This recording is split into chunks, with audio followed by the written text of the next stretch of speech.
Let's talk about the advertising industry. How is it coping overall? Is it quiet or busy?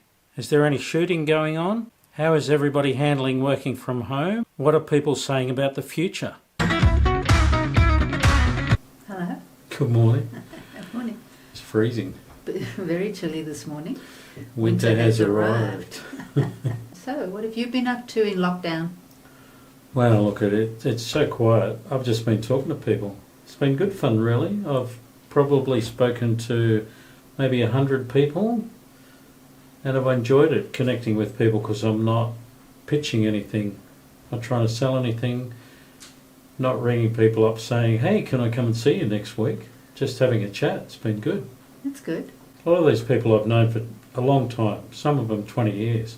Yeah. So it's actually really good to connect and have a chat to them and talk about what they're doing. So you want to tell us about it? What are they doing? What's the advertising industry up to? Yeah, sure. Yeah, sure. Well, it's really interesting. I suppose you could say I've got my finger on the pulse, although it's not like a survey. It's not like I've rung people with questions. It's all very ad hoc. But most of them are busy. Most of them have got stuff to do. A lot of them working on COVID responses and things like that. Yeah. So there is a pulse. It's not dead. Well, no, it's not dead. I mean, people are busy doing stuff. But, I mean, from our point of view, it's very quiet. We're not working on big songs, or hardly any. And I think it's the same with most people. They've got stuff to do. But a lot of it is just posting socials and doing things like that. But I don't see people working on big revenue streams. I think most agencies are really suffering from a lack of really substantial work. I guess the big issue is they can't shoot. Well, that's the really big issue for the advertising industry. I mean, some of the issue is that advertisers aren't advertising, but everybody's hamstrung by not being able to shoot. Well, nearly everybody. Most people are working on animatics and user-generated content and stuff like that. Some people are doing limited shoots, but when they are doing them, they're really challenging, the things that they have to do. Yeah, it's all the social distancing and all the hygiene and all of those extra things they have to do. And people are telling me that when they can shoot, it's so different. You can only have one or two talent in each scene.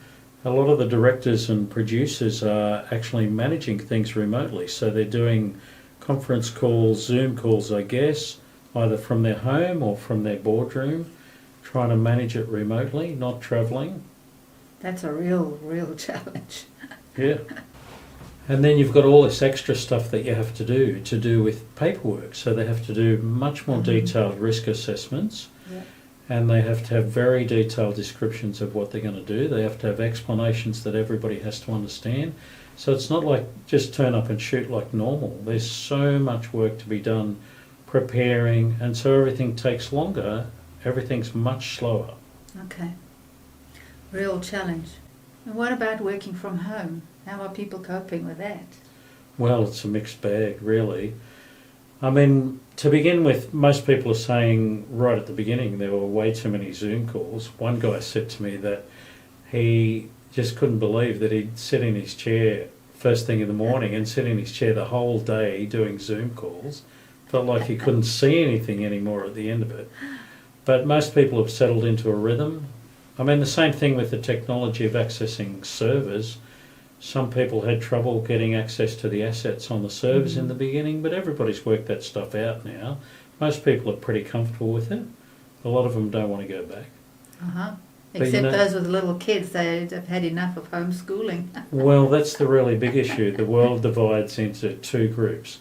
Those with school-age kids and those either without kids or with grown-up kids. And people who have school-age kids doing homeschooling, they're just going crazy. They can't wait for everything to go back to normal and kids to be back at school. That is really hard, and I sympathise with them greatly. Yes, that is a real challenge, because we're not naturally teachers.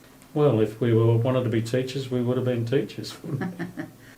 So what is your take on the industry as a whole, and what do you think about moving forward? Well, most people are optimistic. Most people are actually saying to me that they think there's pent-up demand from advertisers, that they think it will come back later in the year, that people have to advertise. Brands have to be on TV and on the internet, and it's all going to come back. Some people are saying there's going to be a surge, a boom. Other people are a bit more pessimistic than that. But the really big issue is that nobody knows when that's going to happen. I mean, and it's going to be patchy depending on the country. Australia and New Zealand are looking pretty good.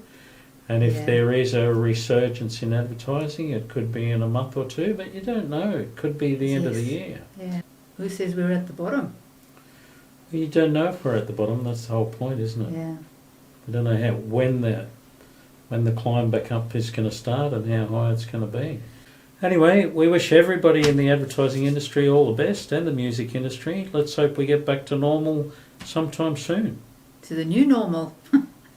That's it. See you later. See you later. If you like it, share it. Thank you. Bye.